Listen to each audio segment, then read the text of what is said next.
Muy buenas tardes. Estamos dando inicio a una nueva edición del programa Encuentro a través de la radio Austral, la emisora bien valdiviana. Hoy vamos a enfrentar nuestro programa de una manera distinta, de una manera tal que nos va a colocar en una situación, voy a decirlo, de salida, porque nuestro invitado ya está anunciando su retiro del ámbito académico después de mucho tiempo. Ya vamos a entrar en esas materias y usted ya por lo pronto podrá adivinar, porque lo hemos tenido en el programa en múltiples oportunidades, porque vamos a enfrentar temas de orden económico. Abordaremos aquellos que dicen relación con materias de índole internacional, lo que hemos conversado acá, la macroeconomía, para luego ir a la macroeconomía nacional y entrar ya en los temas locales, en el ámbito propiamente regional. Y es que hoy vamos a conversar con el decano de la Facultad de Ciencias Económicas y Administrativas de la Universidad Austral de Chile. Él es estadístico, magíster del Programa Global de Posgrado en Población, Medio Ambiente y Desarrollo de la ONU. Ha cursado el programa de doctorado en Economía Aplicada en la Universidad de Valladolid, director titular del Consejo Directivo del Comité de Desarrollo Productivo de la Región de los Ríos desde el 2015 a la actualidad, presidente del COSOC Nacional del Servicio de Impuestos Internos, vicepresidente de la Asociación de Altos Directivos de Facultades de Administración de Chile, de las Universidades de Chile, miembro director del Comité Nueva Región.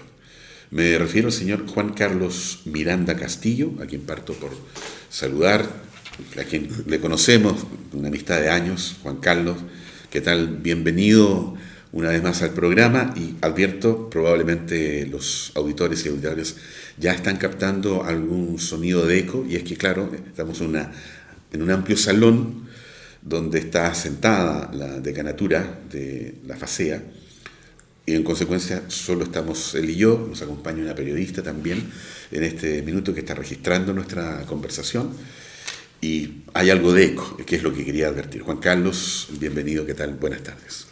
Buenas tardes, y primero que nada, gracias Edmundo, y saludar a todos los radioescuchas de esta querida radio valdiviana, muy valdiviana como dice el eslogan. Y yo también como valdiviano, doblemente agradecido. Bueno, quiero partir por agradecer también la llegada a este lugar que no conversábamos presencialmente más de un par de años aproximadamente, porque sí lo habíamos hecho vía online, a través de Zoom principalmente. Y claro, volver a este lugar, Juan Carlos, con la vista del río Valdivia, ya en este punto, que nace en la esquina donde confluye también el Caucao, es una sensación distinta, es recordar tiempos distintos, nostálgicos también, establecer conversaciones directas, físicas, como somos los sapiens, los humanos. Así es que también gracias por este regalo de recibirnos acá. Sí, estamos, mira, el mundo muy contento. Desde la Universidad Austral de Chile hemos vuelto a la presencialidad, algo que se echaba de menos, sobre todo que el conocimiento que nosotros entregamos y que generamos pasa también por gestos y por comunicación no verbal, y el cara a cara entre los seres humanos nada lo va a sustituir, ni la tecnología ni la inteligencia artificial en el futuro. Los seres humanos necesitamos el contacto, necesitamos mirarnos a los ojos, necesitamos expresar nuestros sentimientos, y el conocimiento también es vital a la hora de entregar y encontrarnos con nuestros estudiantes. Una universidad que se aprecia como tal no es universidad si no está en la presencia con sus estudiantes. Sin duda. Bueno, vamos a entrar ahora en las materias internacionales, que fue lo que anunciamos previamente. Y claro, la primera pregunta sin duda es que pudieses contarnos desde la perspectiva de tu experiencia, auscultando el presente post-pandémico de alguna manera. Ya se ha anunciado, al menos en nuestro país, que a contar de el 30 de septiembre estamos abandonando la mascarilla, ¿no? Por lo tanto, estamos en un nuevo momento. Bien, desde el punto de vista económico, ¿qué momento estamos enfrentando? Interesante pregunta que tiene múltiples respuestas, pero quiero partir un poco desde la filosofía de los pensadores contemporáneos. Nosotros estamos viviendo épocas de crisis. Ya un gran pensador alemán que no vive en este mundo se adelantó a su época diciendo que ya las crisis son epocales. Entonces estamos viviendo una época de mucho, primero saliendo de una pandemia, estamos pensando a nivel global, por cierto, que nadie la imaginó ni la pensó, solo estaba en la creación, por cierto, de creadores, de novelistas, de literatos, pero que esto iba a ser realidad tan pronto, yo creo que sorprendió a toda la humanidad.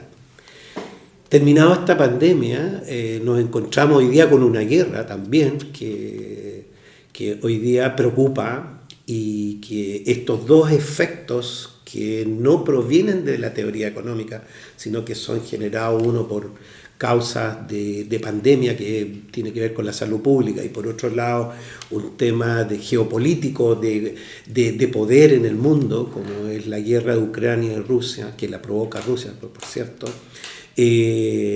a muy poco, a un periodo muy corto. Eso te demuestra el mundo que hoy día las crisis son profundas, remecen mucho y son de muy corta duración, pero su periodo post-crisis es lo complejo y es lo que deja a muchos seres humanos más pobres, más desiguales y produciendo crisis económicas que muchas veces terminan como los efectos que estamos viviendo hoy en día, de alta inflación, de bajo crecimiento y lo más posible, y probablemente caer en recesión en los próximos años. Sí, mencionaste ahí la situación de la guerra de Rusia con Ucrania, que desde el punto de vista de los insumos, ¿no es cierto?, de materias primas que nos aportan, alimentos, granos, principalmente trigo, etcétera, que compramos, ¿sí? Y ha colocado un elemento tan central, básico en la alimentación del hogar chileno como es el pan, al 100% de lo que teníamos hace un año. Hace un año el pan costaba alrededor de los 1.000 pesos, hoy día está alrededor de los 2.000 pesos. Y entonces, claro, estamos viviendo unos momentos distintos, pero yo quería ligarlo esto a una falta de estrategia. Ya lo he conversado anteriormente, Juan Carlos, te advierto, con recién alumnos egresados de Sociología de la Universidad Diego Portales de Santiago. Recuerdo un par de casos ahí, donde precisamente yo les hacía ver que el sur de Chile era el granero del país. Y bueno, no contento con eso, además vendíamos trigo. El Canelos, el barco que está hundido llegando a Niebla, estaba lleno de trigo el día que la ola del maremoto lo toma y lo deja sentado en ese lugar, y la gente después, recordemos, fue en bote con palas a buscar trigo porque no había que comer. Temuco, acuérdate, intentó instalar en Puerto Saavedra un lugar para sacar sus productos, le falló, se embancaban los barcos, en fin, tuvieron que seguir sacando sus productos de granos por acá, por Corral, porque efectivamente el país tenía una vocación de producción agrícola bien importante, hasta que posterior a la dictadura, cuando ya teníamos la dictadura, instalamos este concepto de Chile potencia agroalimentaria y dejamos de producir trigo, ¿no? Una cosa con esta mirada, ¿no es cierto?, desde el libro El ladrillo en adelante, de las ventajas competitivas. Bueno, hay algunas cosas que podemos hacer bien y otras mal, y entre esas se decía que hacíamos mal el cultivo del trigo, y mira, hoy día estamos pagando el doble del pan de hace un año. Bueno, después de escuchar tu reflexión, por cierto, malas o buenas políticas públicas producen estos efectos. Claramente nosotros vivimos desde la época de la dictadura un modelo de concebir la economía. Y como este país se abrió mucho al mundo, tuvo luces y sombras.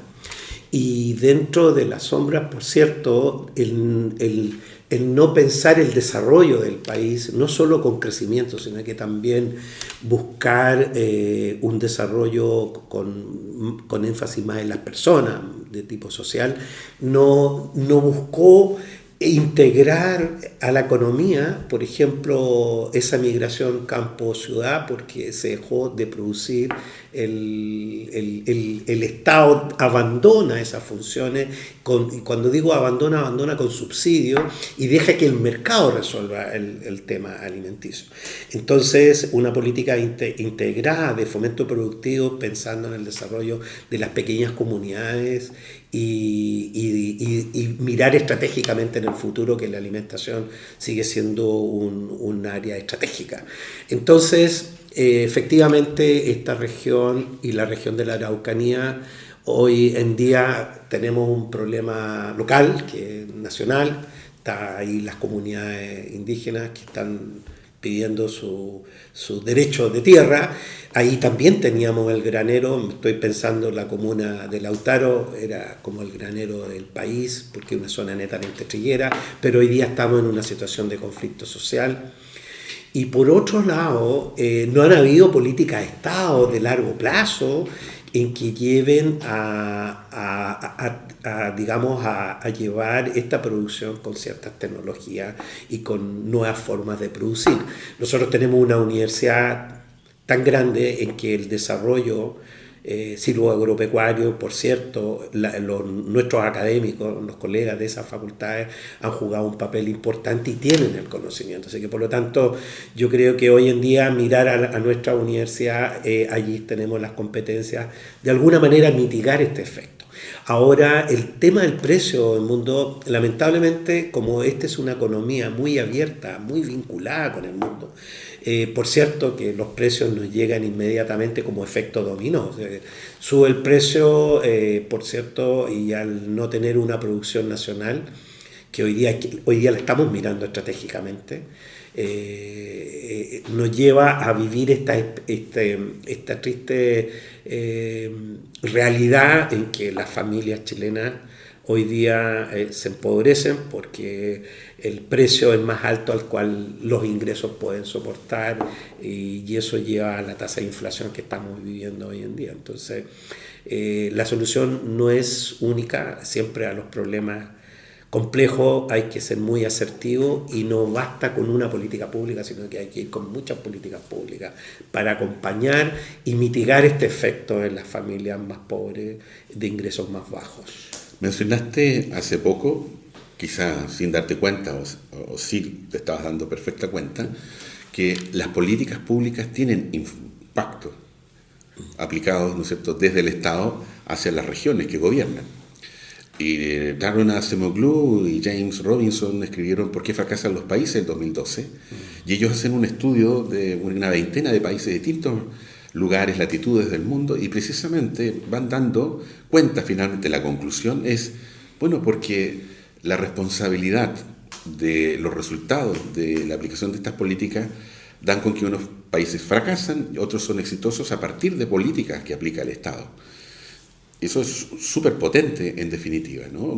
Un país que, desde el punto de vista de la promoción de la tecnología, ¿no es cierto? Tú lo acabas de señalar, bueno, cultivemos con nueva tecnología, etcétera, etcétera, que no da cuenta de eso, que estamos hablando 0,3, 0,4% del PIB, ¿no?, del Producto Interno Bruto, 0,3% cuando los países desarrollados están en orden del 4, 5% en innovación, ¿no es cierto?, I+D, y nosotros estamos muy abajo de aquello. Falta ahí todavía. Claro, Chile está viviendo lo que se llama la trampa de los países, que tiene que llegar al 2030 con un 30 PIB per cápita, y estamos en los 22 mil dólares per cápita, y tiene que dar ese salto, y ese salto lamentablemente es tecnológico. Hoy en día, para ser más productivo y maximizar la producción, tú tienes que usar tecnología, pero eso también no basta con la tecnología en sí mismo, sino que también tenemos que preparar y educar, y eso es una responsabilidad de las universidades como las nuestras también, educar para el siglo XXI y no para el siglo XX. Por lo tanto, allí son desafíos de países del mundo, en que tiene que ser una apuesta en un país tan centralista, en un país tan presidencialista como el nuestro. Son políticas de Estado de largo plazo, que independiente que los gobiernos duran muy poco, 4 años, y esas políticas de Estado significa invertir más en investigación y en desarrollo y en innovación. Entonces, y ese ha sido el éxito del mundo, no ha sido otro más. Y con la educación, acompañado con educación para este siglo. Y eso involucra mucha tecnología. No hay otras formas. Y también con un manejo sostenible, sustentable. Es decir, que tampoco producir por producir, sino el planeta tiene límites. Y en esos límites también debemos considerar qué producir, cómo producir y cuándo producir. Entonces son preguntas básicas que uno siempre enseña en los cursos de economía básica, pero que son importantes a la hora también de diseñar políticas públicas.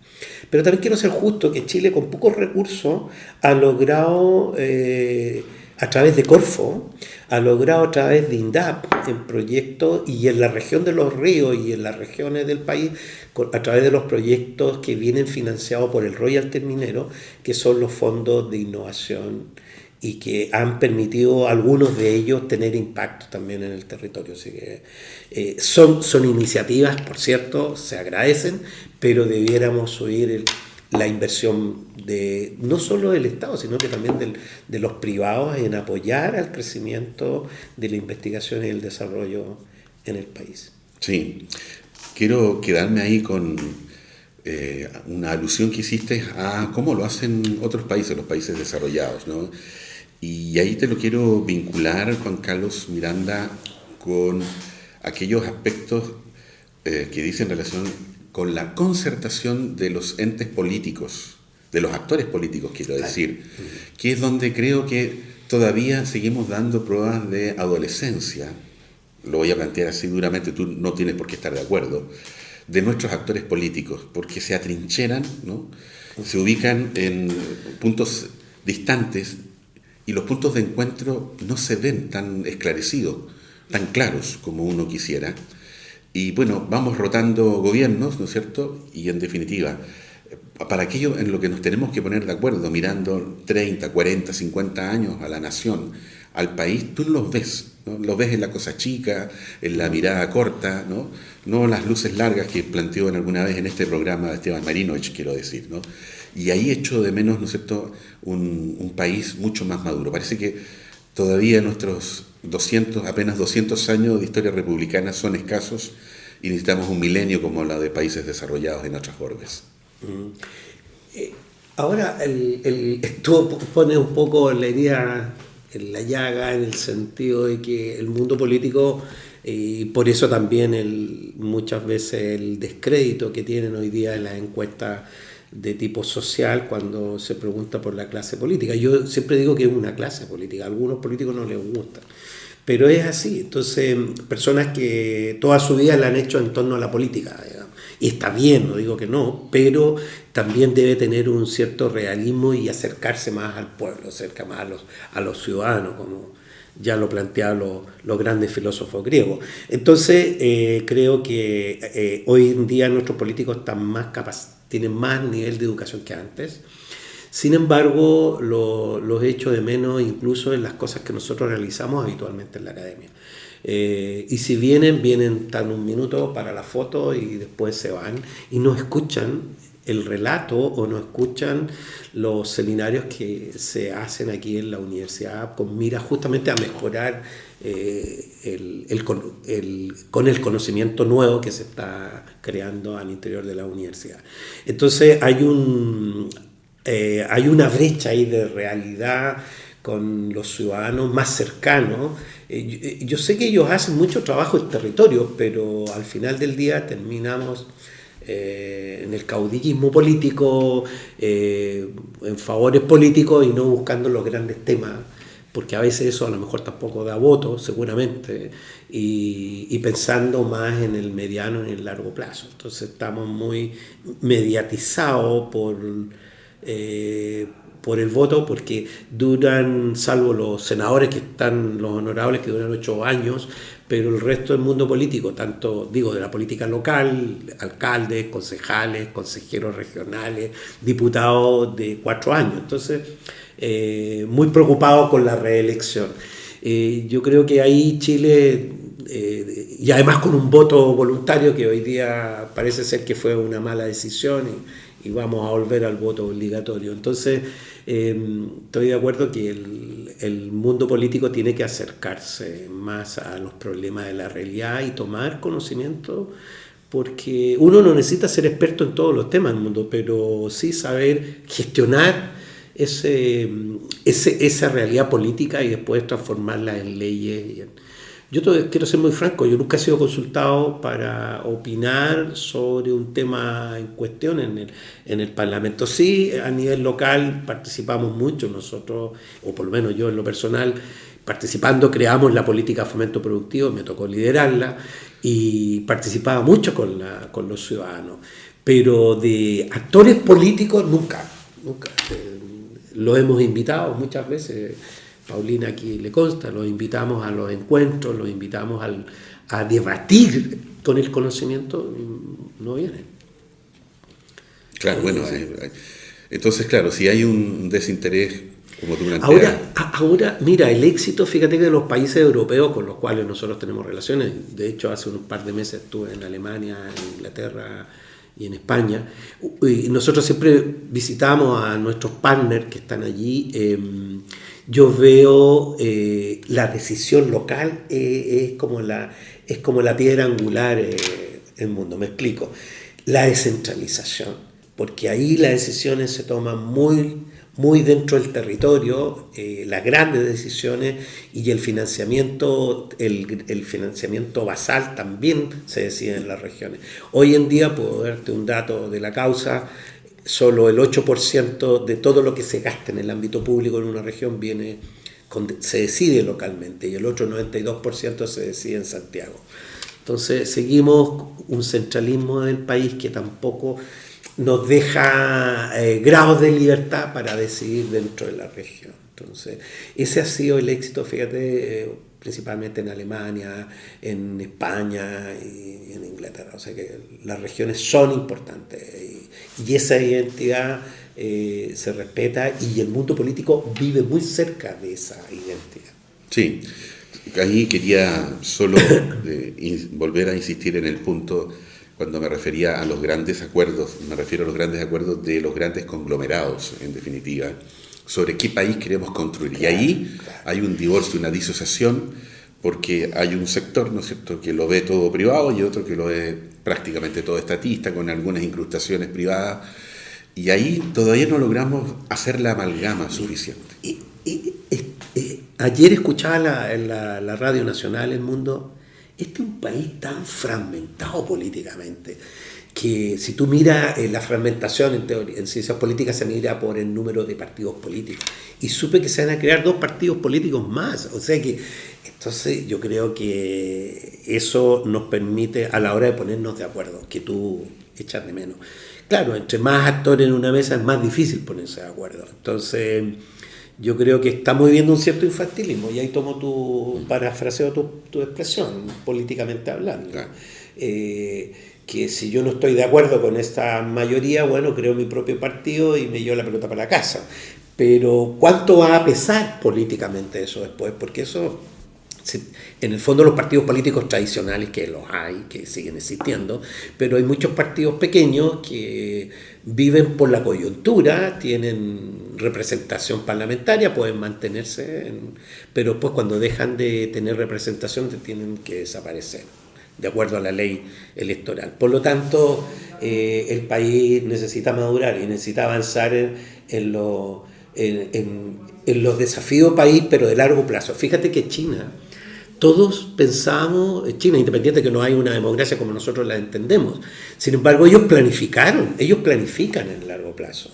Los países desarrollados también, bueno, tienen más historia que nosotros, también se planifican en el largo plazo. Pero nosotros no vivimos de políticas públicas cada 4 años, que el programa de gobierno, algunas veces se cumple, algo de eso se cumple, pero no trascienden, salvo algunas políticas que se han mantenido de tipo social. Estoy pensando en la salud, en la educación que se han mantenido hoy en día, pero mirar estratégicamente el modelo de sociedad, el país que queremos soñar, el país que queremos dibujar. Y tú ya ves, hoy día con una constitución, con una propuesta constitucional que fue rechazada por una amplia mayoría. Entonces, estamos en un Chile que necesita mirarse, está muy difuso todavía. Claro. Bien, seguimos con la corriente del niño y de la niña, pareciera ser. Transferimos también las condiciones climáticas. Sí. Vamos a otro elemento que se ha puesto en la palestra, como es el Tratado Transpacífico, el famoso TPP-C originalmente, cuando está Estados Unidos. Recuerda que Donald Trump dice, nosotros no vamos con esto. Joe Biden, que sí estaba de acuerdo originalmente con el tratado, pero como sus votos están en los sindicatos norteamericanos y estos no quieren el tratado, ha continuado con la misma línea y por lo tanto sigue llamándose TPP-11 digo, porque son 11 los países que la integran en los bordes del Océano Pacífico. Por eso se llama TPP-11, el Transpacífico. Bueno, sabemos que está aprobado en la Cámara de Diputados, sabemos que hay un par de comisiones en el Senado que la tienen aprobada, pero que la discusión en el plenario del Senado había quedado detenida. Y ahora se está rearmando esta conversación, se está hablando nuevamente. Sabemos que hace 2 semanas la recién asumida ministra del Interior, Carolina Toá, del PPD, había señalado que estaban dispuestos a revisar el TPP-11, buscar aquellos aspectos que les parecían bien, aquellos que no les parecían bien, bueno, no iban a concordar, pero hace poco escuchamos de que el gobierno ha dicho ahora no se van a oponer a la discusión, pero que van a aplicar, van a ir por lo que se llaman, ¿no es cierto?, las bandas laterales. Bueno, en definitiva, hay mucha gente que escucha hablar del TPP-11, pero no tiene idea si eso es bueno, si es malo para Chile. ¿Cuál es la opinión del decano? A lo mejor no represento tampoco a la facultad, pero en lo personal y entendiendo y los estudios que uno ha hecho a nivel de posgrado, yo creo que una política que uno, por lo menos yo en lo personal lo veo bien, que heredamos a la dictadura, eso fue la apertura hacia el mundo. Nosotros somos una economía muy pequeña del mundo, que nosotros tenemos más para ganar que perder. Piensa tú que con el TPP-11 hay 360 y algo de productos chilenos que se abrirían inmediatamente a un tremendo mercado mundial. Es verdad que hay elementos de que siempre se resguardan las grandes potencias y eso va a pasar en cualquier tratado de libre comercio del mundo, que es la protección de determinadas áreas que son estratégicas y principalmente las del área tecnológica, porque se han invertido mucho, por ejemplo, las farmacéuticas y las de alta tecnología, por el hecho de copiarle su patente. Entonces, el TPP-11, dejando de lado temas ideológicos, primero los tratados de libre comercio tienen unos principios que no podemos perderlo de vista. Yo lo decía en una clase antes de ayer a mis estudiantes. Profundiza la democracia, porque condición sine qua non, que los países que van a participar de estos tratados tienen un respeto por la democracia, por la paz, por los derechos humanos. Y estos también consideran aspectos ambientales. Lo que pasa es que dejan ciertos tribunales a donde uno puede ir a reclamar, y uno siempre piensa que es como pelear entre David y Goliat. No obstante, pienso hoy en día que Chile ya es una economía tan abierta, una de las más abiertas del mundo. Por lo tanto, un tratado más indudable que nos abre oportunidades. Ahora, para el ciudadano, y para nuestro radio escucha de la radio, poder colocar más productos, eso significa generar un círculo virtuoso dentro de la economía, porque eso vamos a captar demanda. Cuando uno mira la balanza comercial, siempre Chile es a favor de Chile. Nosotros les vendemos más a los grandes conglomerados que lo que le compramos a ellos. Y eso, indudable, esos excedentes que quedan en la economía, indudable, quedan al privado, al empresario, pero eso permite, ¿y por qué llamo un círculo virtuoso? Porque eso genera recaudar. Hoy día estamos discutiendo una reforma tributaria, eso va a significar recaudar más impuestos. Al tener más recaudación el Estado puede hacer una mayor inversión en lo social, y por otro lado genera empleo. Si nosotros necesitamos economía, no a costa del medio ambiente, por favor, sino que no se malentienda que es un crecimiento por crecimiento, sino que también responsable, y estos tratados ya vienen con esa incorporación digamos, en los principios que lo mueve, que lo moviliza. Por lo tanto, yo pienso que va a haber una discusión en el Senado, lo más probable que se apruebe, porque no hay que tener complejo, y yo creo que el sector privado, la economía chilena depende del sector privado, queramos o no.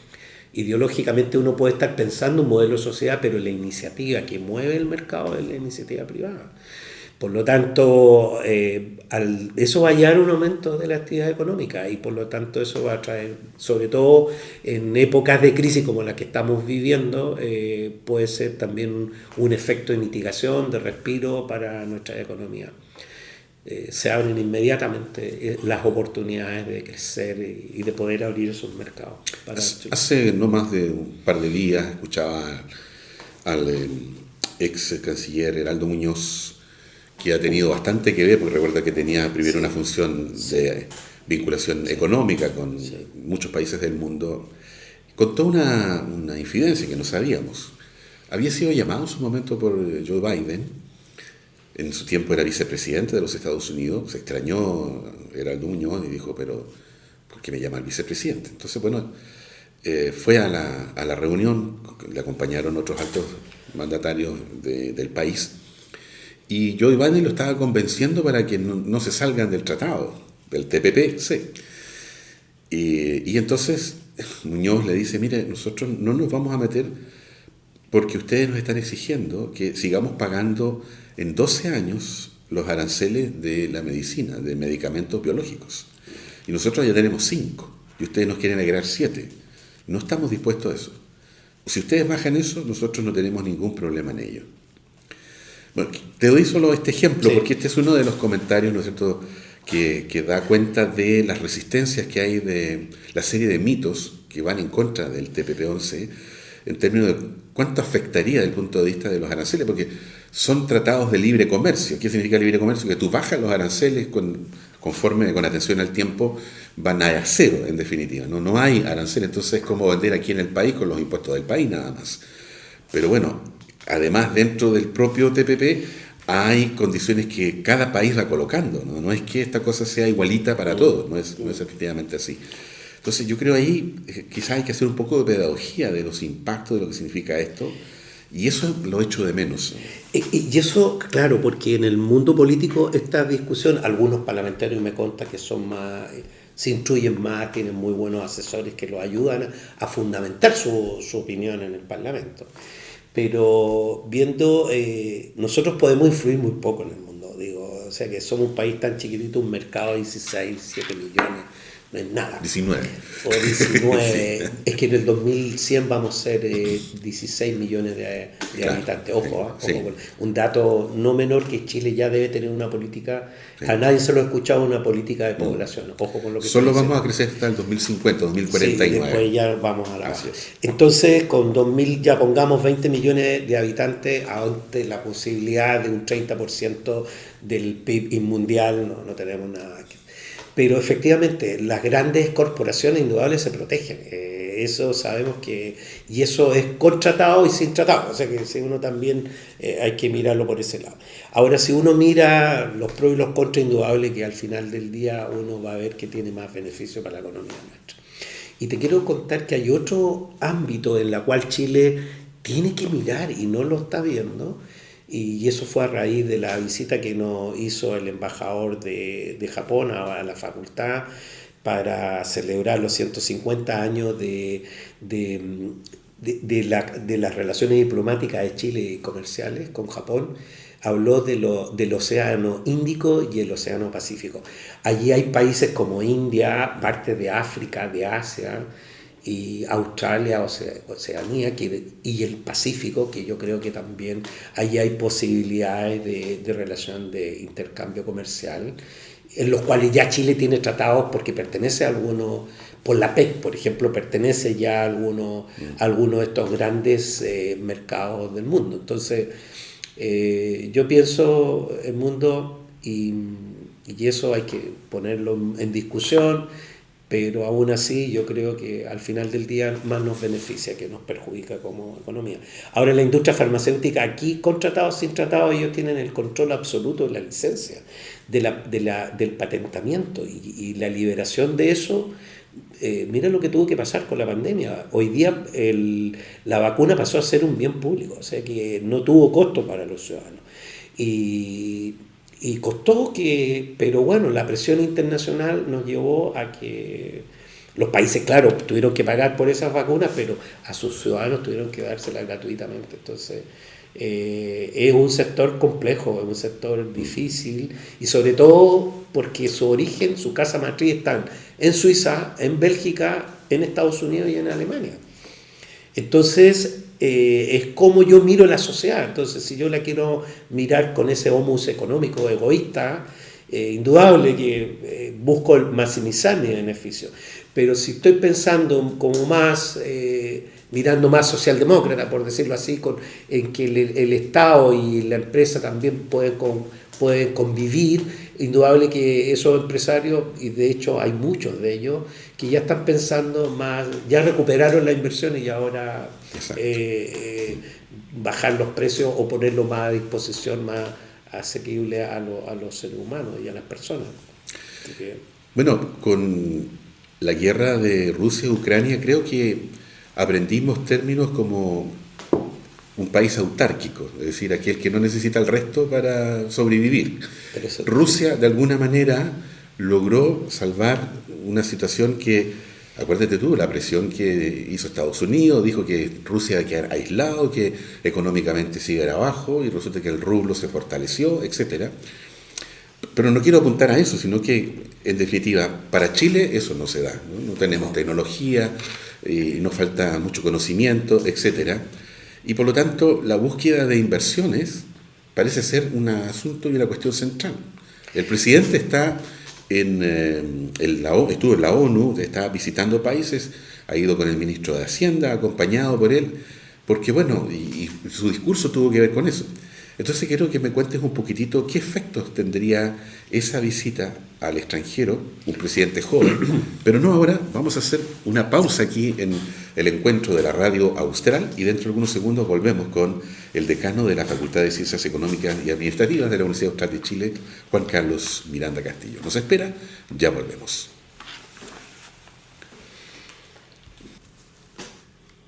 Estamos de vuelta aquí en el encuentro de la Radio Austral, la emisora bien valdiviana, hoy conversando con el decano de la Facultad de Ciencias Económicas y Administrativas de la Universidad Austral de Chile, Juan Carlos Miranda Castillo.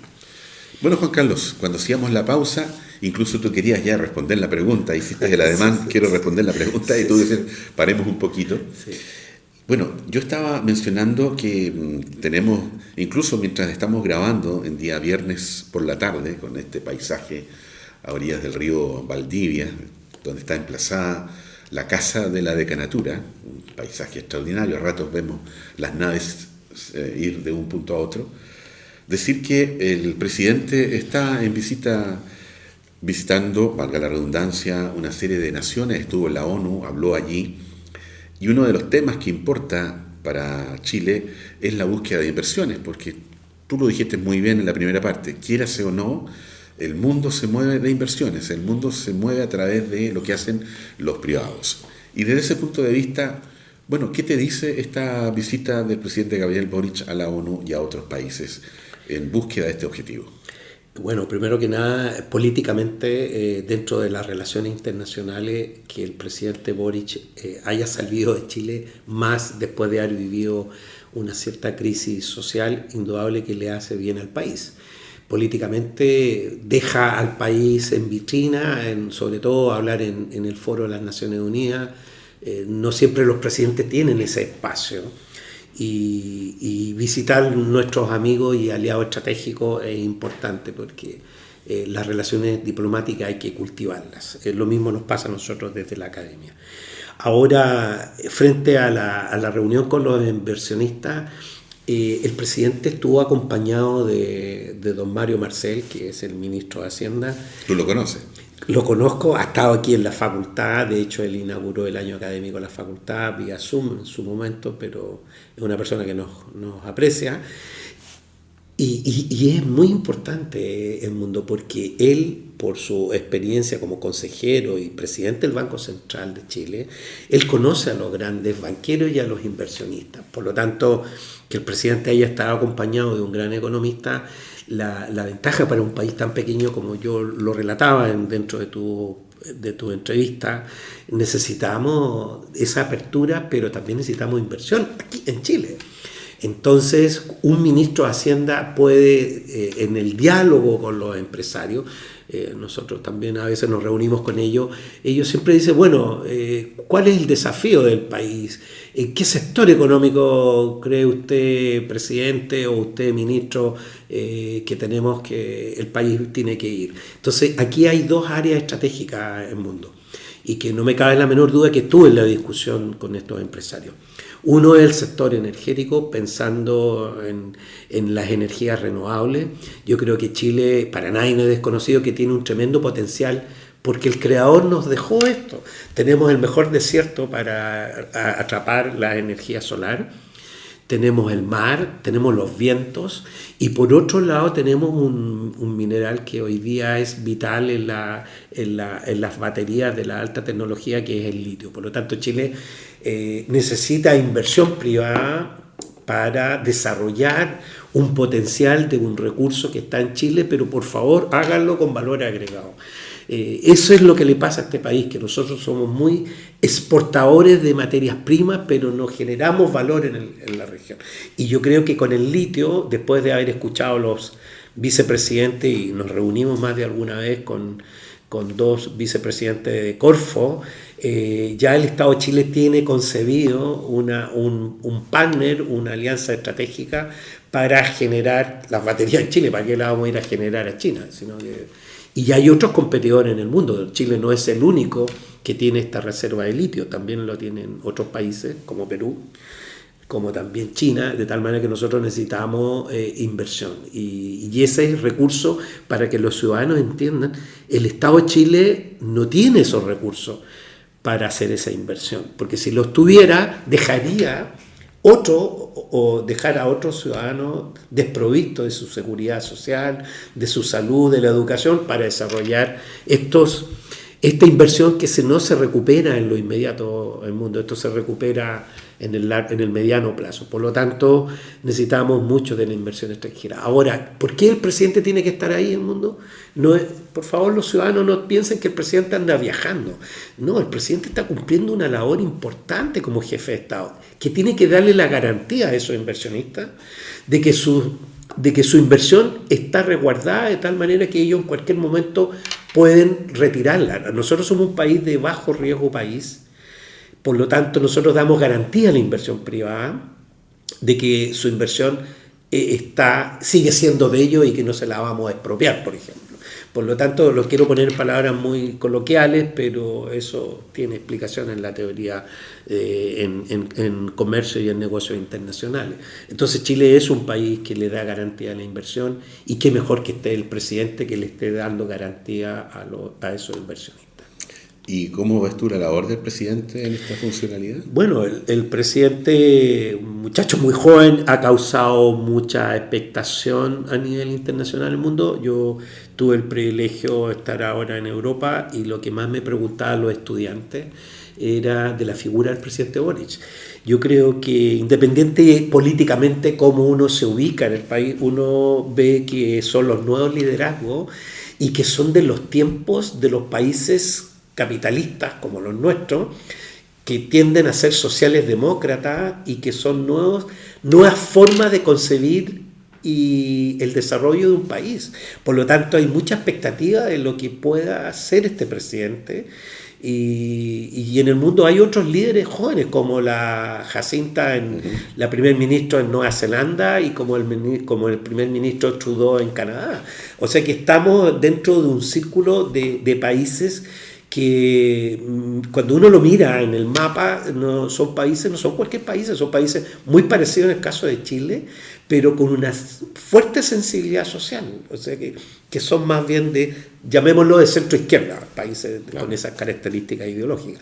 Así que me parece bien que haya hecho su agenda, independiente que hubo unos desaciertos allí de su política exterior, que espero que lo corrijan. Me estoy refiriendo al caso de hacerle un desaire al embajador de Israel. Eso no se hace, más cuando estaba citado. O sea que yo creo que esos desaciertos espero que se corrijan en la política exterior, porque nos puede producir algún daño. Pero sí me supe que se reunió, lo leí en la prensa internacional, con el presidente de Israel. Así que, por lo menos es una manera de pedirle disculpas. Claro, como diría la doctora Polo, caso cerrado. Caso cerrado. No esperemos que así sea. Eso. Porque, claro, también comenzábamos en off con Juan Carlos Miranda que a pocos días de ir a la ONU, a pocos días de enfrentarte con los gobernantes de todo el mundo, con Estados Unidos, por supuesto, tú le haces un desaire al mejor amigo de Estados Unidos, que es Israel. Entonces, claro, es un tema complejo. Sí. Esto es efecto dominó, esto es un juego de billar. Tú le pegas una bola, es cierto, le haces un desaire al embajador, pero no sabes los efectos de esa bola en otras de la mesa. Y ese es el cuidado que hay que tener, ¿no? Esa es la prudencia, claro, y la sensatez que hay que tener. Claro, en el agrimet a lo mejor el presidente podría haber manifestado también que Israel busque las mejores relaciones con sus primos hermanos, que es Palestina, que para el Estado de Chile está considerado se le reconoce como un Estado. Por lo tanto, se violan los derechos humanos allí, y podría haber usado otra forma diplomática para manifestar su malestar frente a una situación que también el presidente, por su sensibilidad ideológica, también lo llevó a reaccionar de esa manera. O sea que no fue un capricho, sino que respondía a un hecho de la causa, que un joven palestino había muerto en un enfrentamiento con las fuerzas militares Sí, digamos también en favor del presidente que el día de hoy que estábamos grabando, sé que no tengo exactamente claridad sobre la hora, pero se reunió con jóvenes en la Universidad de Columbia, estaba lleno eso, sí, y él hablando en inglés. También bueno, es una cosa que tiene que llenarnos de orgullo, porque no todos los presidentes hablaron inglés alguna vez cuando estuvieron afuera, tuvieron la necesidad de intérprete, y también te posiciona, también te coloca con una cierta nivelación, ¿no? Sí, nuestro presidente habla perfecto inglés y francés, vivió en Francia, y bueno, eso que es un desafío para nuestro radio escucha, a los jóvenes, hombres y mujeres, que ya hay que dominar más de un idioma, no quedarse solo con la lengua española, con el castellano, sino que también con el inglés, sí, al menos con el inglés. Sí. Bueno, estaba recordando, y quiero ahora ya volver a los temas locales, regionales, que tuvimos la visita, Juan Carlos Miranda, probablemente el 2016 puede haber sido, en el edificio del gobierno regional, unos parlamentarios, no me acuerdo muy bien, pero era de la antigua órbita de la URSS, no sé si era la República Checa o alguno de estos, que se reunieron me acuerdo, con la gobernadora, porque no estaba el intendente en ese momento, Patricia Morán, y en esa conversación los parlamentarios de creo estar seguro que era la República Checa, yo estaba allí, ¿no es cierto?, presente, y en esa conversación ellos preguntaron algo que tú dijiste hace unos minutos, por eso me lo recordé. Dijeron, bueno, en este territorio, en esta región, ¿qué es lo que necesitan ustedes? Claro. ¿Qué es lo que nos pueden ofrecer a nosotros? Claro. Porque nosotros venimos a contarles qué podemos ofrecer nosotros. Claro. O sea, la conversación era económica, no era política. Claro. Eran los parlamentarios, sí, se acompañaban de empresarios, sí, pero era una conversación de tipo económica, no era política, no era, miren, ustedes, en fin, no.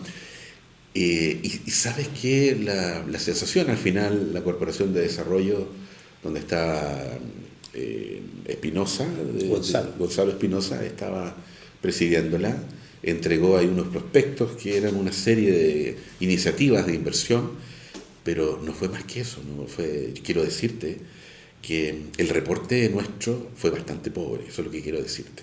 Fue penoso, para decirlo de alguna manera, no se condecía con el momento que se estaba viviendo. Entonces, cuando hablamos también de descentralización, parece ser que el capital social instalado es una cuestión a la que tenemos que ponerle también bastante acento y preocuparnos, ¿no?, sobre quiénes van a estar ahí, qué es lo que van a decir, cuáles son las propuestas, y vuelvo de nuevo a cuáles son nuestras miradas de luces largas, en definitiva. Mira,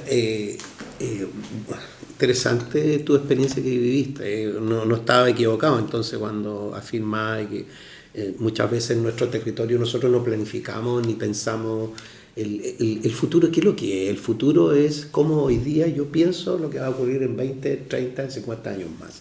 Y jugársela. Pero eso no es de un grupo de expertos, como hoy día está muy de moda, sino que eso es un desarrollo que tenemos que hacerlo mucho con la participación. Que esa fue la experiencia que vivimos con el diseño de abajo hacia arriba de la política pública del fomento productivo. Allí encontramos potencialidades, fíjate, del mundo en que esta región se ha convertido. Primero, lo que está viviendo Eslovenia, que es uno de los grandes países con mayor nivel de índice per cápita, en que ha hecho mucho su apuesta en innovación, en temas tecnológicos. Hoy en día a esta región han llegado muchos startups, son gente joven que por calidad de vida están buscando un espacio de vivir en una ciudad amigable. Como decía el profesor Massenef, una ciudad a escala humana. Entonces, ese es un área que yo creo que tenemos las condiciones para recibir aquí un Silicon Valley, para crear algo parecido a eso. No estoy diciendo que el Silicon Valley, pero generar un hub que nos permita poder catalizar esas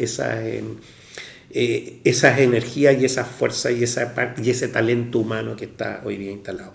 El otro sector que es muy importante también, bueno, la agricultura, obvio que el alimento, los seres humanos necesitan alimentarse, pero ya no de cualquier forma, sino que buscar nuevas formas de cultivos con menos fertilizantes, usando fertilizantes orgánicos y que lo da la naturaleza.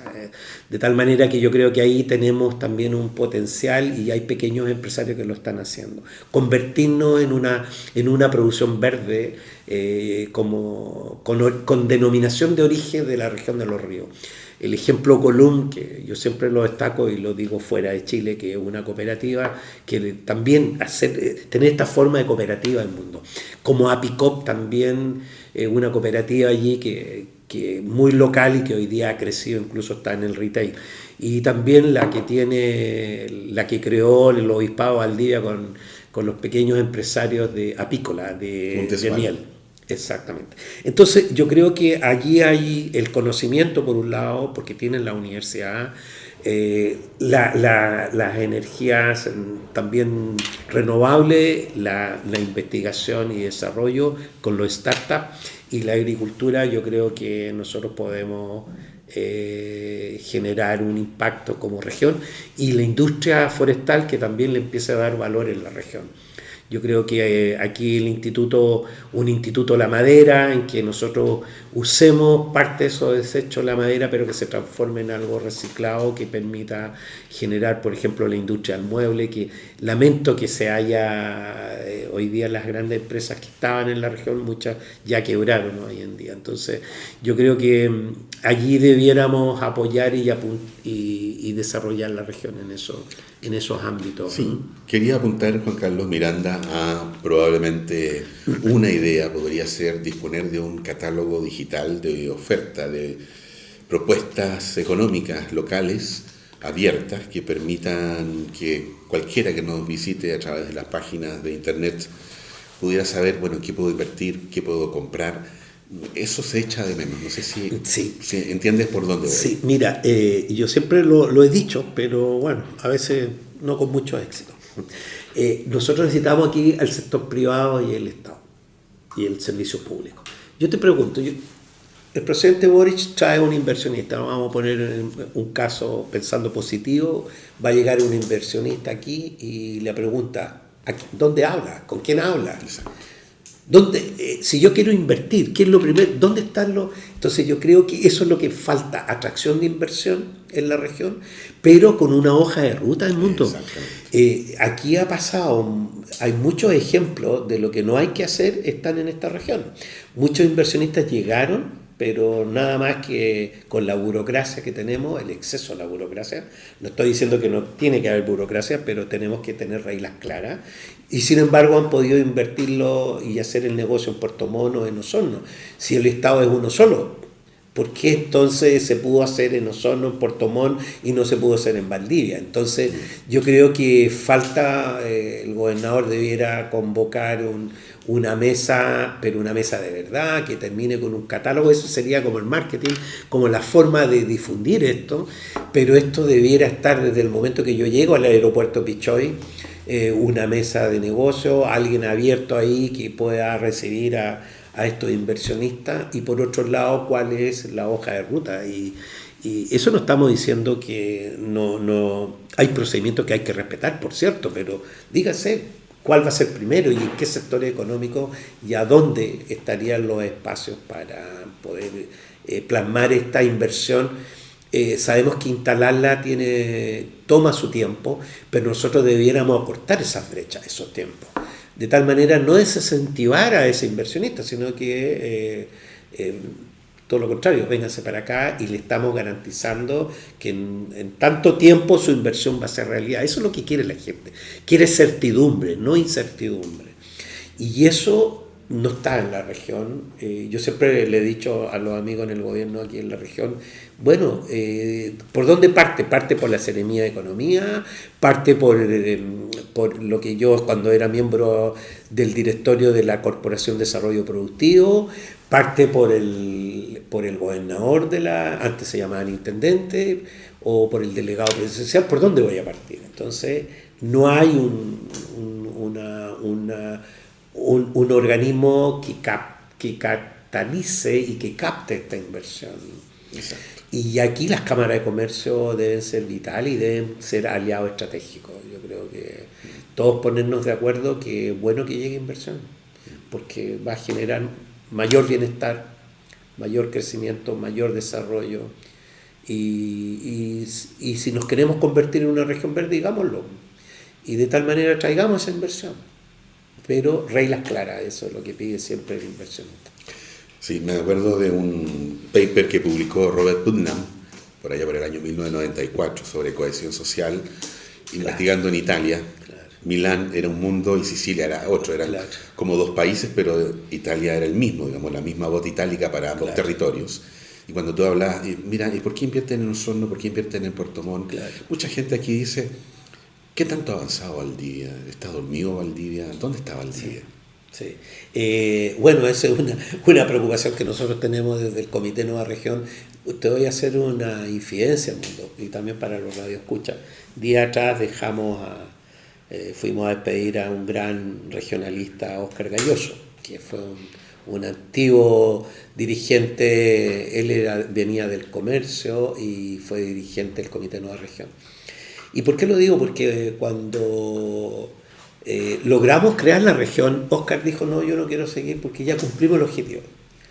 Y yo me recuerdo aquí en la universidad, en la facultad, yo le dije, Oscar, pero todavía no, dejémonos. Y don Raúl Vaso asintió con la cabeza, acompañemos este proceso por un tiempo. Y fíjate que no me he equivocado, porque el acompañar este proceso es para responder a tu pregunta. Logramos una región, podemos tomar ciertas decisiones. ¿Ha llegado más inversión pública? Sí.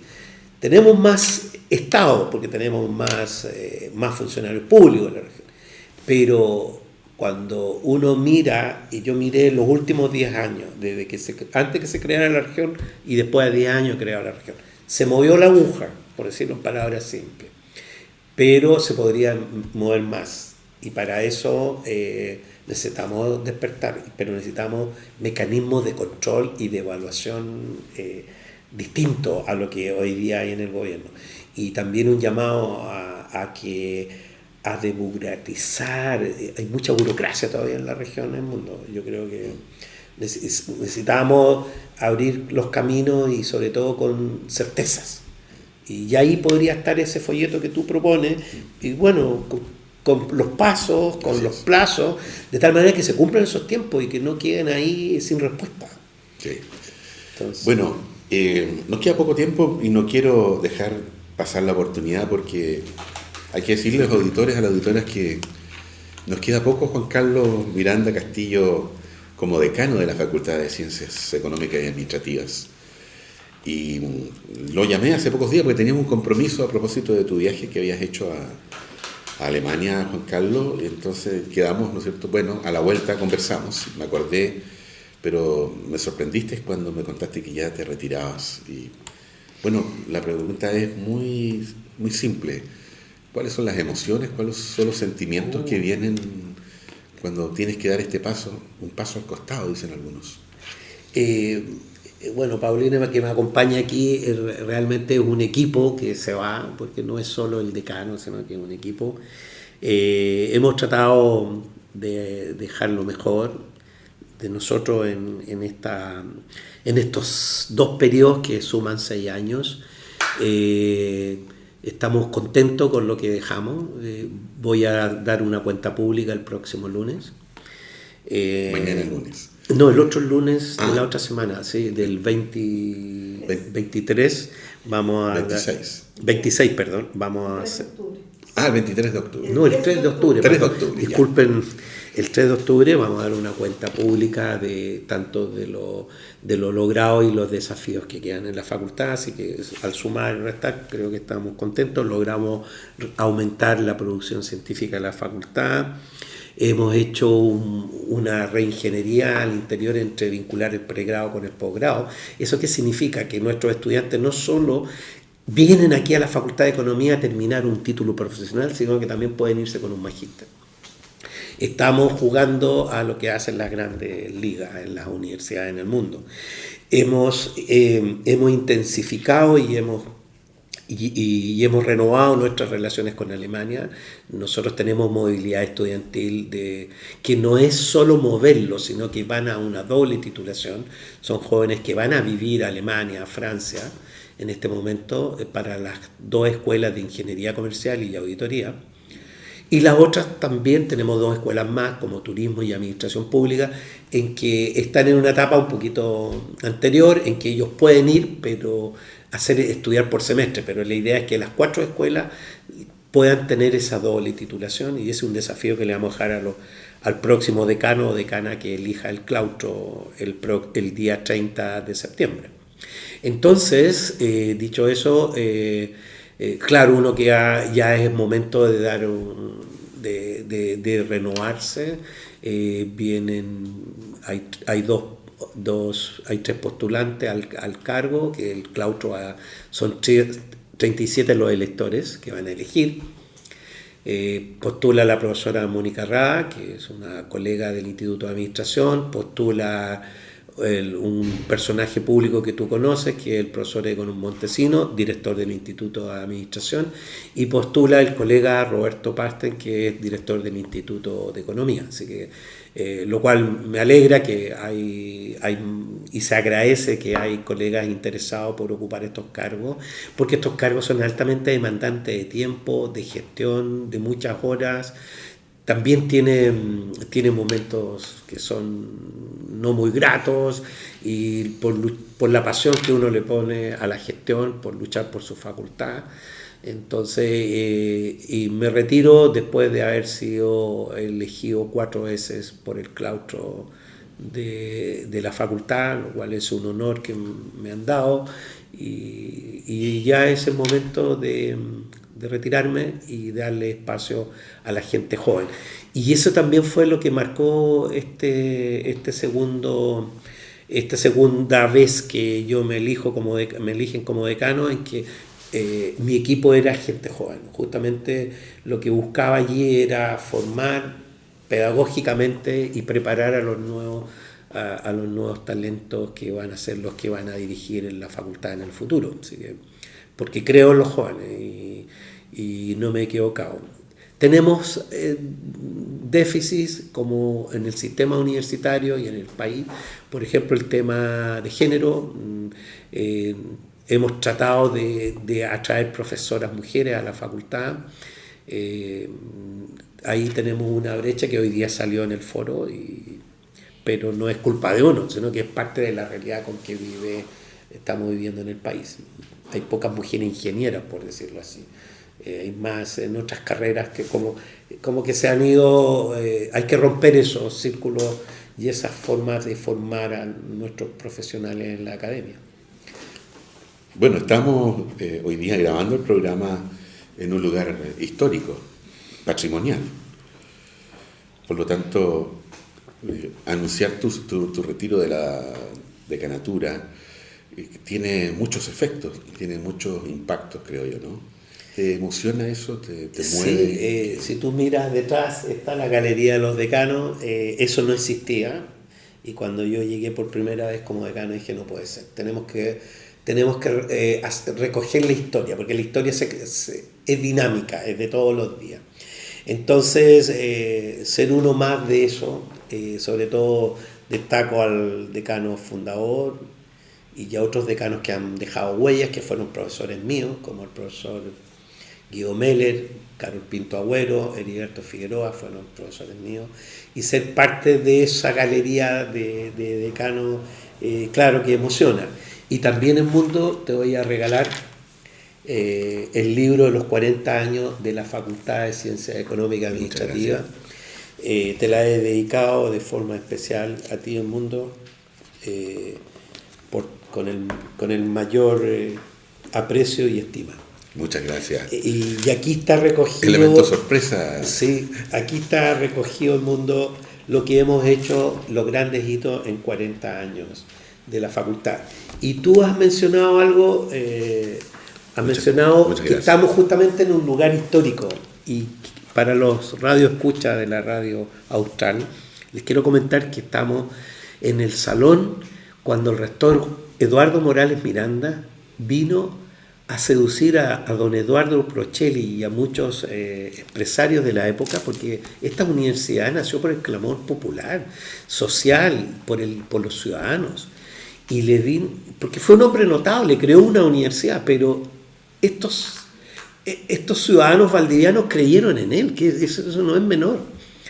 Y en estos salones del Mundo eran las tertulias en que el rector Morales, no era rector en ese momento, tenía la idea y vino con su pasión, logró convencer a estos empresarios de que era interesante de que aportaran sus recursos para crear esta universidad.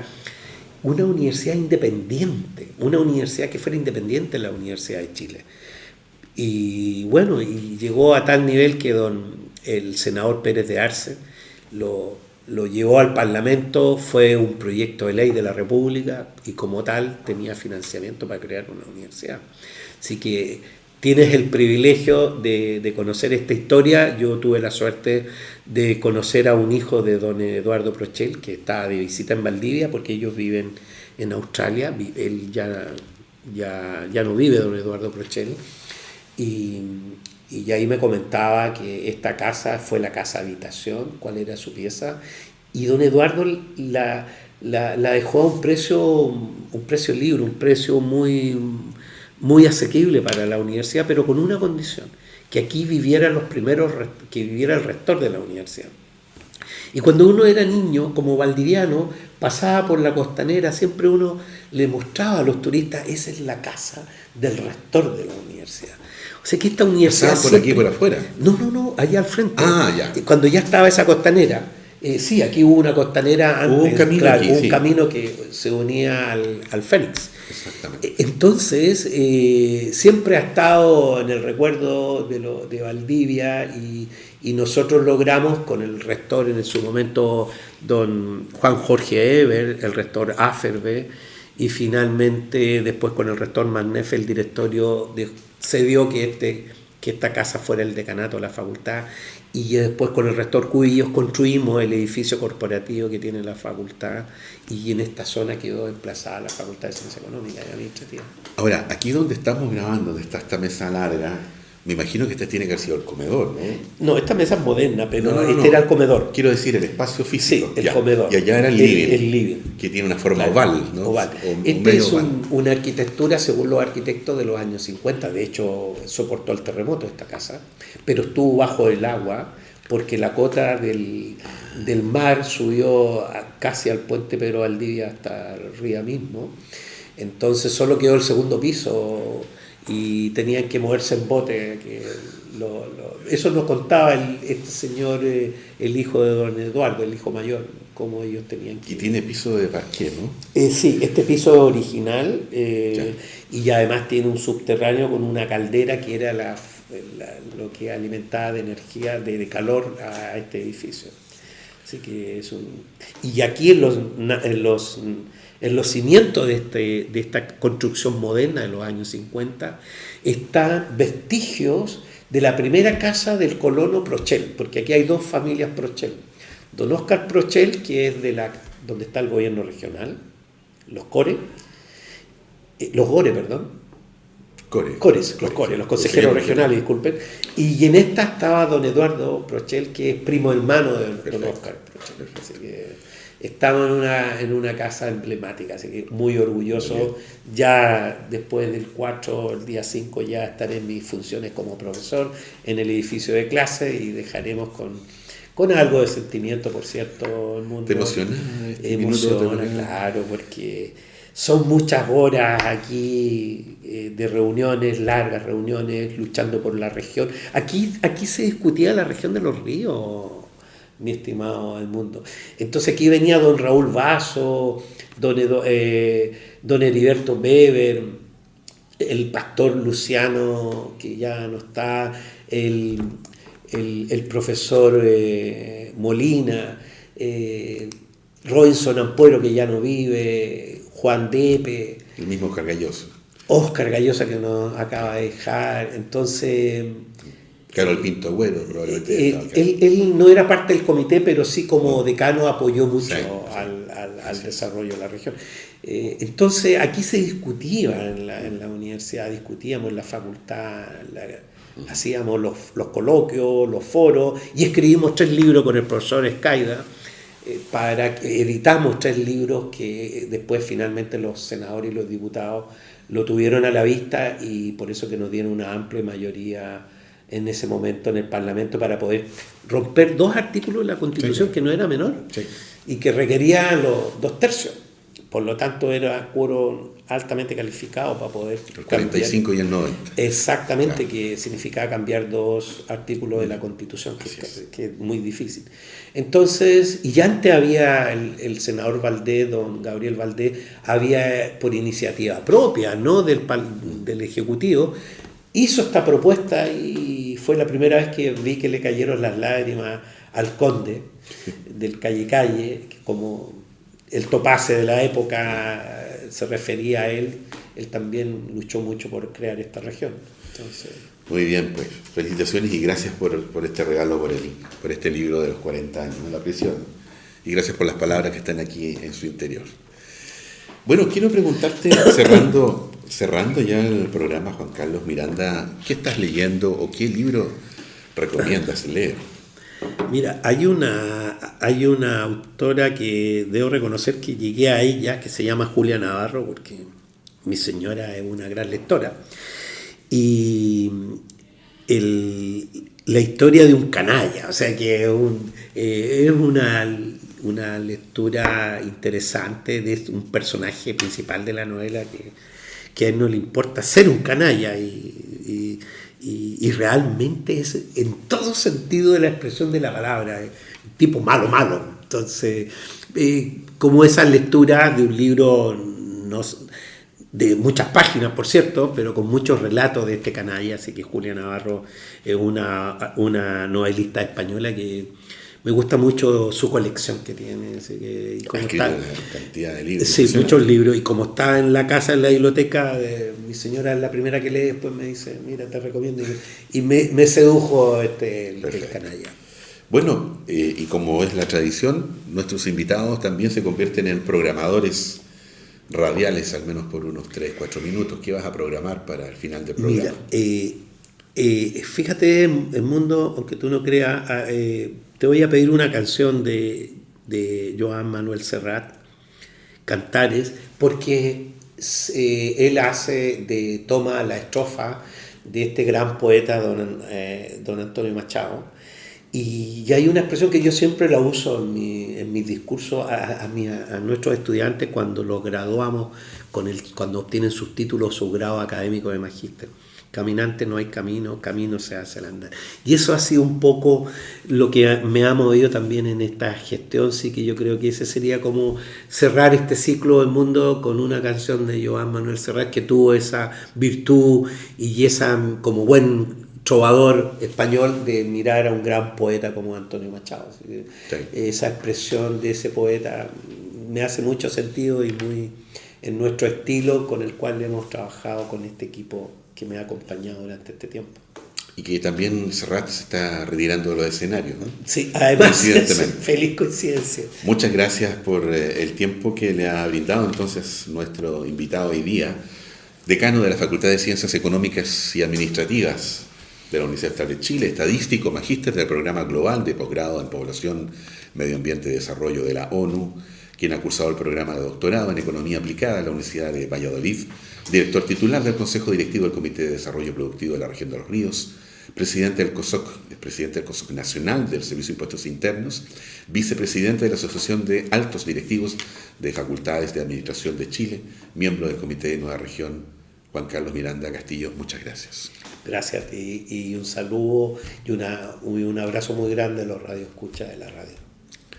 Muy bien, pues es el final del programa. Nos vamos para reencontrarnos el próximo domingo a contar de las 14 horas en una nueva edición del programa Encuentros, si Dios así lo quiere. Aquí está Cantares con Joan Manuel Serrat. Muchas gracias. Buenas tardes.